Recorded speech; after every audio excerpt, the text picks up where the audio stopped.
Hello and welcome. Today I have a little Yoga for Travelers part two. So, as I mentioned in the last recording, sometimes we can get hindered in our yoga practice by thinking, oh, I need to have the perfect space, the right equipment, it has to be the right time of day, the right clothing, whatever it is. But, all of those things are just superficial factors that really can serve as a way to get in the way of our practice rather than allowing us or being a necessity to actually take some time with ourselves and connecting to our mind, body, breath in our practice. So I've got a space here, another hotel space, and I'm just going to give you some ideas. This can serve more as a launching pad for your practice to help give you some ideas, some inspiration, and hopefully the freedom of mind to be able to experiment and explore and have a satisfying and effective and helpful yoga practice, whatever space you may find yourself in. All right, so here we are. We've got some great furniture in this room. We've got a nice couch.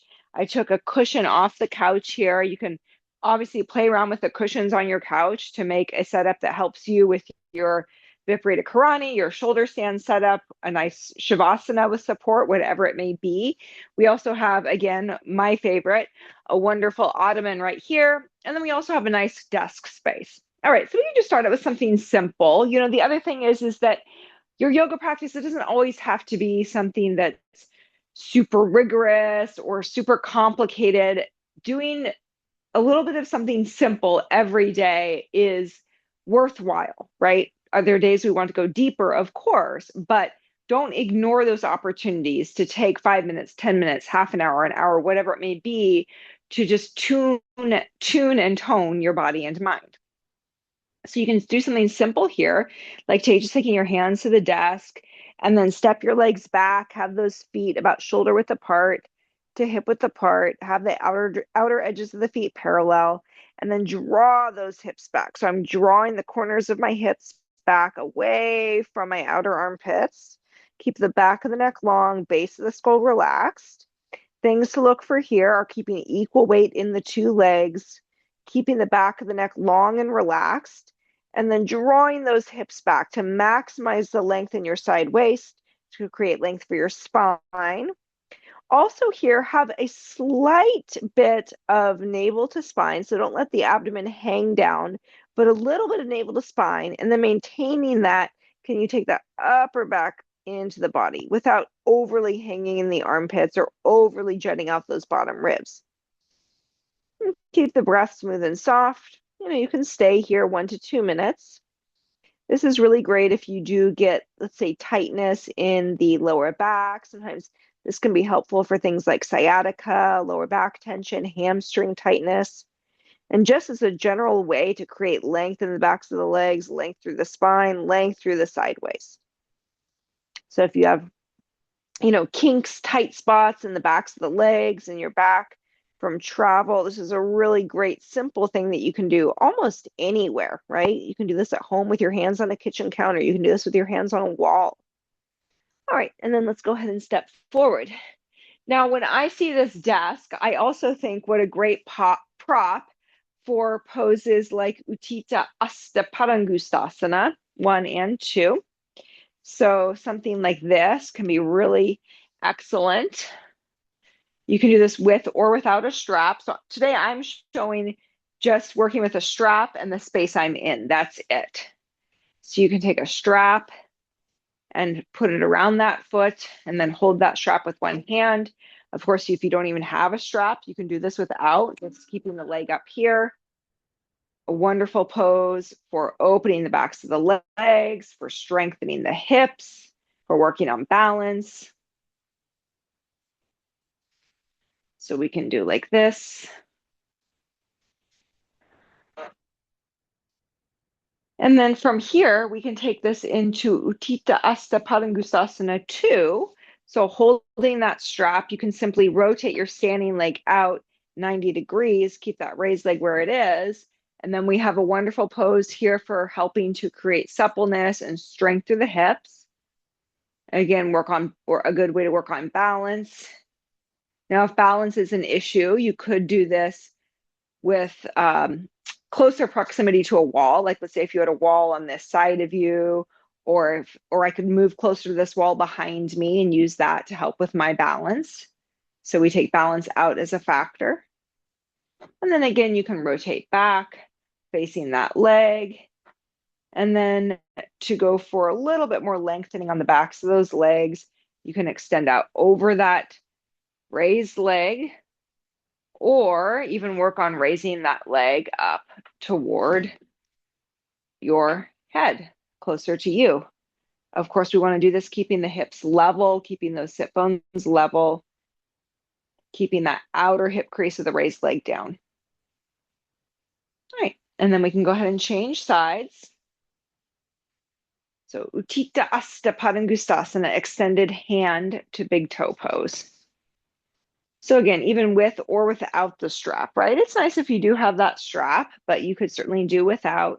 So things to look out for here are obviously keeping those two legs straight, lifting up through the crown of the head. And then we want to keep the two hips level without overly cinching the inner groins together. So we don't want to close off those inner groins, but you do want to work to keep those hips level. So if somebody were to put a ruler or a yardstick across those two sit bones, they would be in the same line. And of course, face relaxed, jaw relaxed, breath smooth and soft. And then from here, to get that lateral opening through the hips and the raised leg, inner leg, turn that standing leg out 90 degrees. And then that raised leg heel be more in line with your standing leg buttock bone. So we don't want to have this leg way far forward like this. We want to have it back a little further. And then here, things to look out for that you're not leaning out or leaning in, but that you're standing directly over that standing leg. And of course, we want to keep the shoulders down, the neck relaxed, eyes level, legs straight, hips level, breath smooth and soft. And then let's turn to face back to that raised leg. And then once again, you can work on this pose, taking it a step further by raising that raised leg closer to your head, elevating that leg off the support. And then another great thing that you can do just to work on getting that length and opening in the hamstrings is to simply extend out over that leg any amount. And if you have been doing a lot of sitting, you might really feel this acutely. All right, and then you can release by simply bending that leg, lifting up tall to take that leg down. Another great thing that a support like this, that a table like this is good for, is opening in the shoulders. And I'm just going to turn the camera a little bit so you can get a little bit of a better view here. There we are. So this is a really nice one. I'm going to take my hands in kind of like a prayer position, or it's like my forearms are in a prayer position. So I'm going to take those elbows up on the support, and then I'm going to have those hands separated. So I take those elbows up on the support, I walk the legs back, and then actually, I'm not going to separate the hands. Sometimes I use a block to separate the hands, but I will have the pinky side of the hands together, but I'm going to face those palms towards me. Another really nice way to get some opening through that middle upper back region. Equal weight in the 2 feet, and then draw those shoulder blades into the back and lengthen the sternum bottom to top. Now you can experiment with pressing the palms together and then turning those palms towards your face, and notice what happens in the shoulder blades. If you want to slightly separate those upper arms, then you can take those ears between the upper arms, and then again work with either having the palms facing your head or the palms touching. You might find that this gives a really good opening and extension through that middle upper back shoulder blade region. Now just be careful here not to overly arch the low back, a little bit of navel to spine here to keep that containment of the abdomen, low back region. Neck long, breath smooth and soft.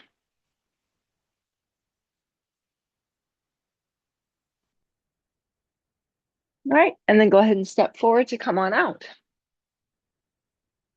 All right, let's go ahead and do a little work on this fabulous ottoman now. So lots of things you can do with a prop like this, a piece of furniture like this. So one thing that you can do is just something really simple like this supported malasana. So you can, I don't know if you can see because I'm wearing black pants. This is a charcoal ottoman, but I'm sitting with those legs just a little bit turned out, externally rotated. I'm sitting on the edge of the support, and then you can just bend forward and let that head release down. Relax the head, relax the neck, relax the shoulders, and you'll probably feel something in the hips, hip socket, outer hip region. So this is good for suppleness in the hips, also for relieving tension in the low back area.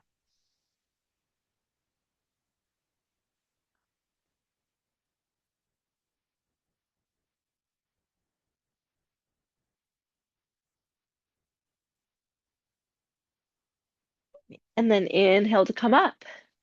Now, we can also use supports like this or even this couch for variations with our standing poses. So, you can do your standing poses with nothing, maybe put a sticky mat down, but we can also work with support in our standing poses.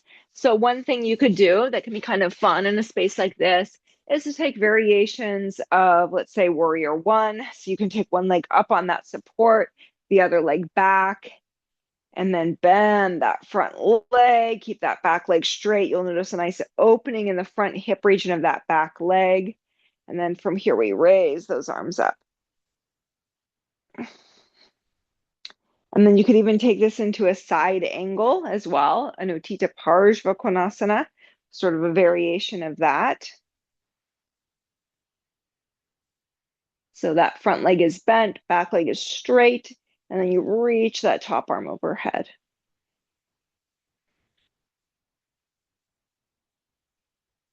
And then, of course, changing sides.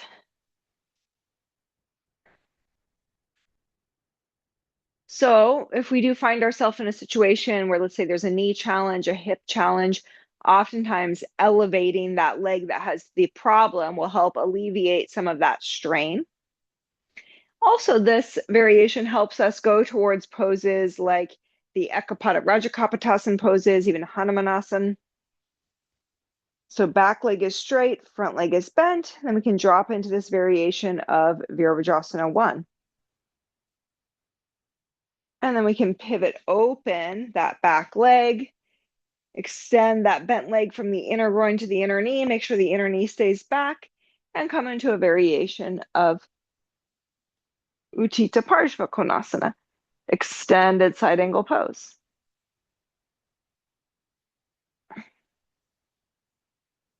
And release. Okay, so the other thing that these ottomans are really great for is, you may have guessed it, back bending. So we can back bend horizontally over. We can also back bend vertically over these supports. I'm just going to move this cushion for now. We'll come back to this one at the end. But, we can just take this ottoman and take a nice variation here of Urdhva Dhanurasana, upward facing bow pose. So you can simply sit on one end, make sure you have cleared space on your head side, have that pelvis up on the support, and then arc over that ottoman. I'm starting with the knees bent for now, so it is more of a variation of Urdhva Dhanurasana. And of course, there are a number of different arm variations that we can take here. So one is to simply have those arms reaching overhead, palms facing upward.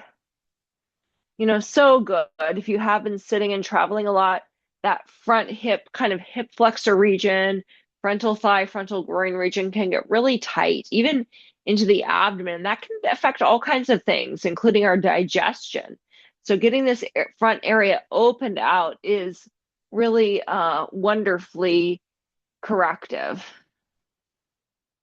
We can also work with more classical Urdhva Dhanurasana arms, so reaching those hands overhead, pressing the palms into the floor. And here you can see I'm making a shape similar to Urdhva Dhanurasana. Now, if you feel stable here, you can even work on pressing up into the pose from this position. If you do find yourself sliding, you can always put this ottoman on a sticky mat if you have one available to you.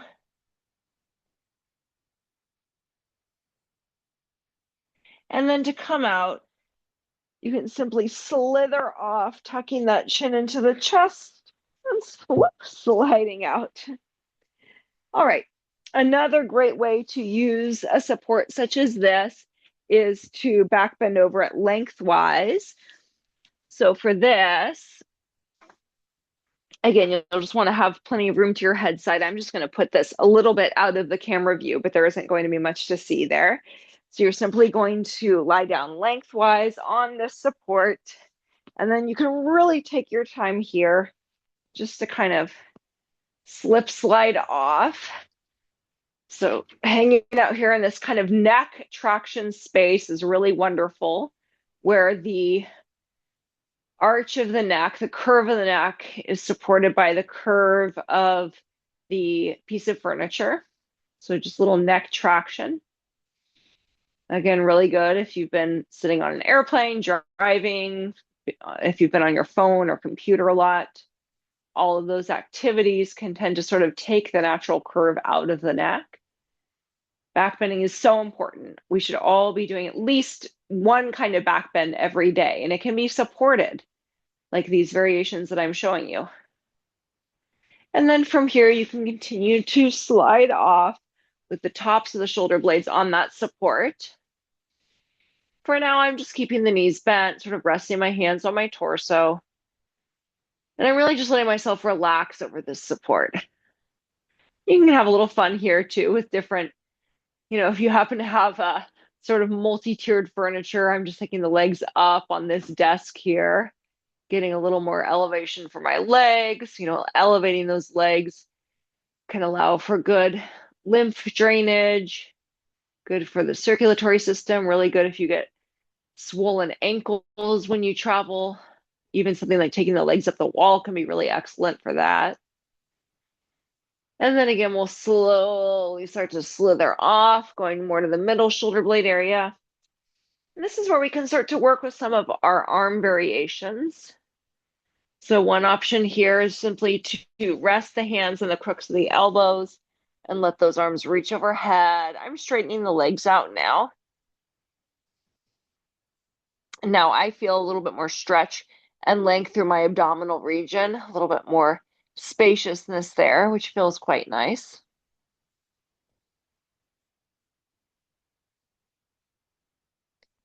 And then, of course, be sure to fold the arms the other way. If you're folding those arms, so any asymmetrical position you do, make sure to do both sides.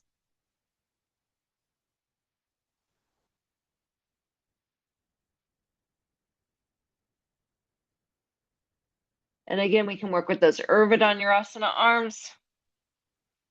And then even Dvipada Viparita Dandasana. So for this, you would interlace the hands like Shirshasana, like headstand. And of course, this is for the more experienced practitioners, some of these variations. So you do what's suitable for you. But you can interlace those hands and then reach those arms back, taking your head in front of the palms. I'm pressing the outer wrist. Now, I'm not in a hurry to put my head down. Right now, my head is not even touching the floor.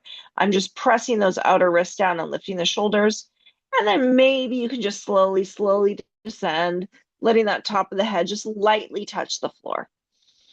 So this is a nice way to practice supported two-footed inverted staff pose, which is a back bend, Dvipada Viparita Dandasana.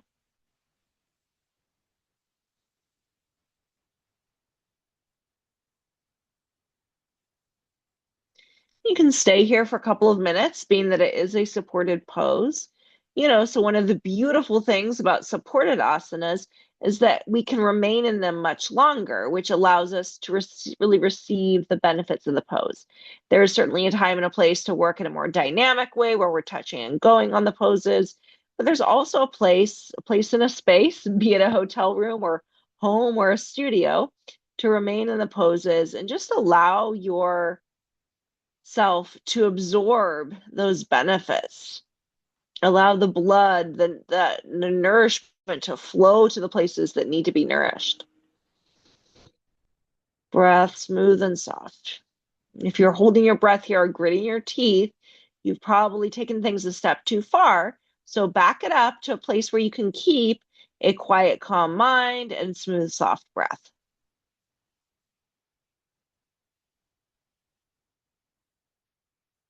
We can also take different leg variations here. So you can take Baddha Konasana legs, feet together, knees apart. In addition to crossing the shins, you can let those legs rest in Swastikasana.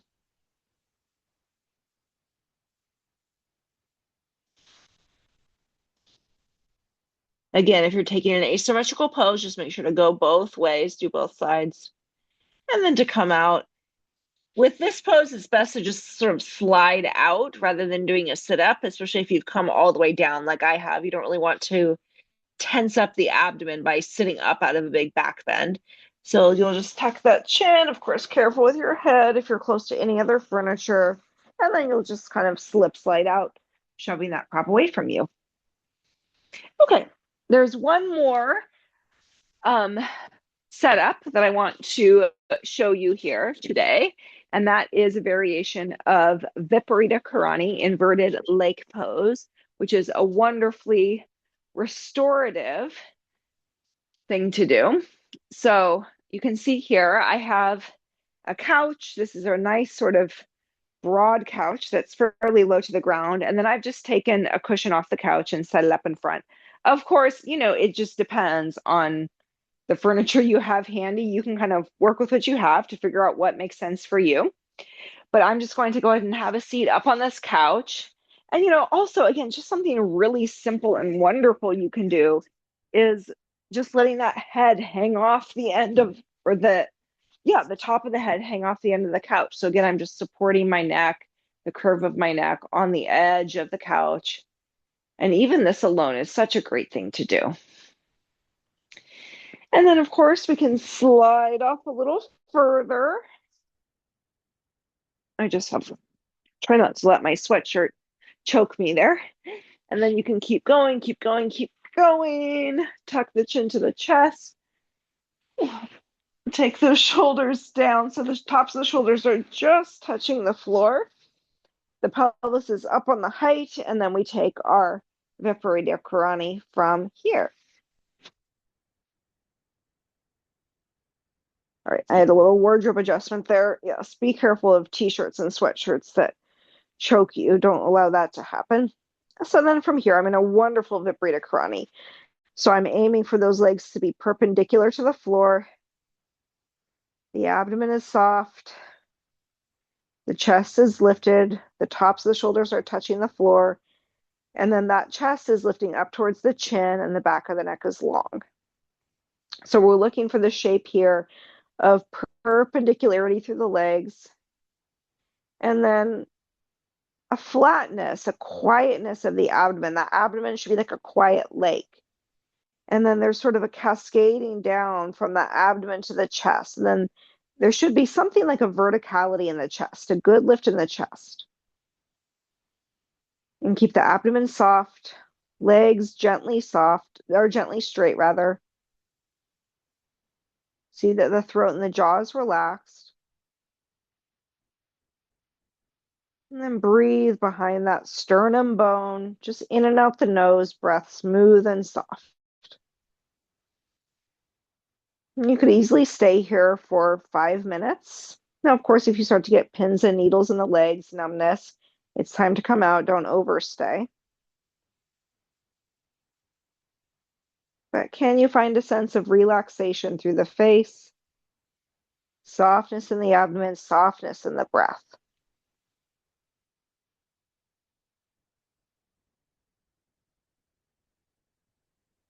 And after staying for a few minutes, when it's time to come out, you'll slide to come out. Now, again, you can also take leg variations here, though. So you could cross your legs, let your legs rest on the support. This creates a wonderful opening for the front thighs and the abdominal area. Just crossing those shins, letting those legs rest. Again, you can take Baddha Konasana legs, feet together, knees apart. to get the opening through the inner legs, inner thighs. Also nice, this allows for a nice spreading of the lower abdominal area.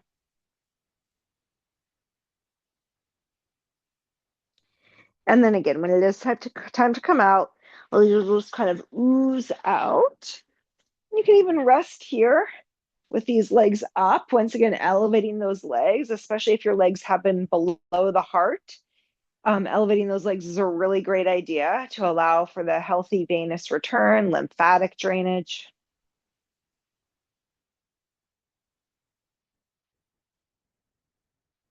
And then you can simply roll over to your side, sit up, and come out. And again, these are just some ideas. This is by no means an exhaustive list of ways you can use furniture for your practice. It's by no means a full practice. It is hopefully for you just a launching board for you to explore what's possible within your own space. So I do hope you enjoy and use this as a little inspiration for your practice. And I'd love to see what you're up to in your places and spaces, whether they are home or far away. Happy holidays, everybody. Take care. See you soon.